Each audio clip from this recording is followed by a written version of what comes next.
Aluminum for scuba tanks arrives in solid billets 18 centimeters, 7 inches across, and 5.59 meters, 220 inches long.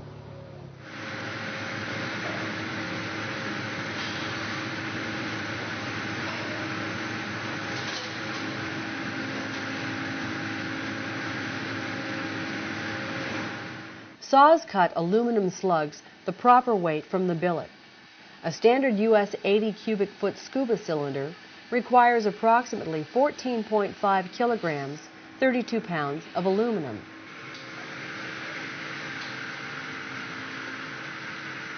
A stamp records the aluminum's cast number on each aluminum slug. The number remains visible throughout the manufacturing process and is present on the base of each cylinder after manufacturing is complete. A forklift delivers prepared slugs to the extrusion press that forms the tank. 2,540 metric tons, 2,500 tons of pressure, force the aluminum into the shape of a scuba tank in 20 seconds.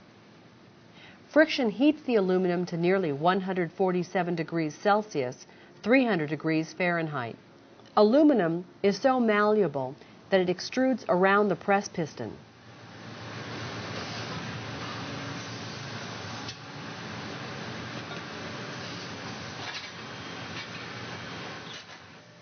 An independent inspector checks each cylinder to make sure it meets government standards. He checks the thickness of the cylinder walls and base, along with making a visual inspection of the inside, looking for imperfections. Pressing the cylinder into a heated form creates the neck. The cylinder is single-piece construction, no welding.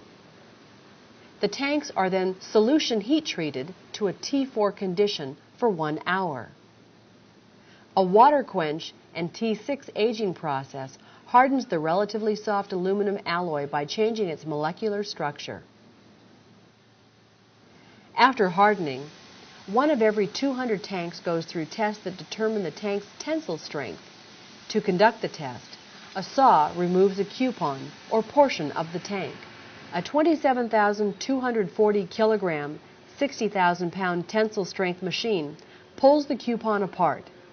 The aluminum must not break prematurely.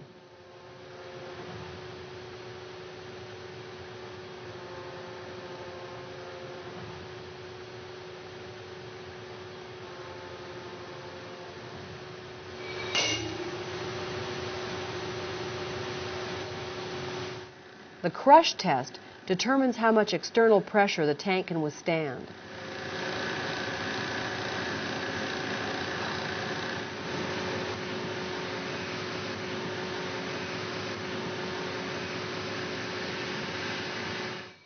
Machining and threading prepare the tank neck to accept a valve, and every tank is checked with a thread gauge.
A before and after view reveals the amount of metal cut away in the machining process.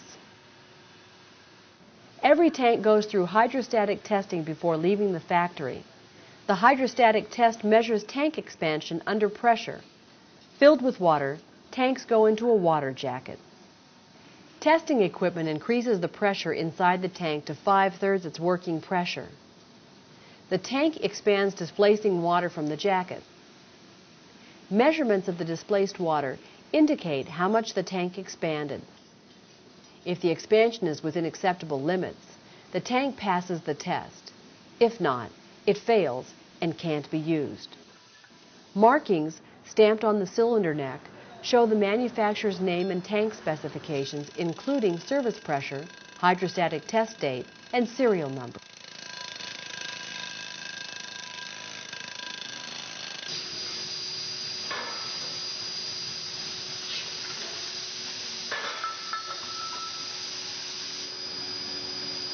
Sanding removes the dings and dents the tank picks up in manufacturing. However, individuals should never sand their own tanks.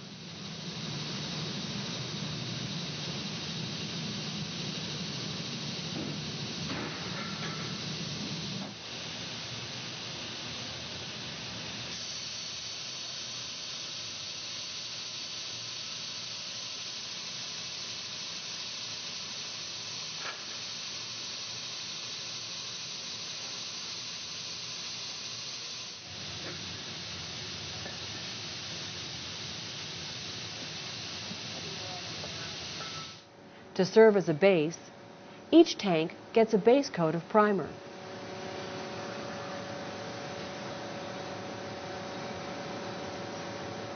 One or two coats of the tank's actual color comes next. The cylinder is then oven baked to cure the paint.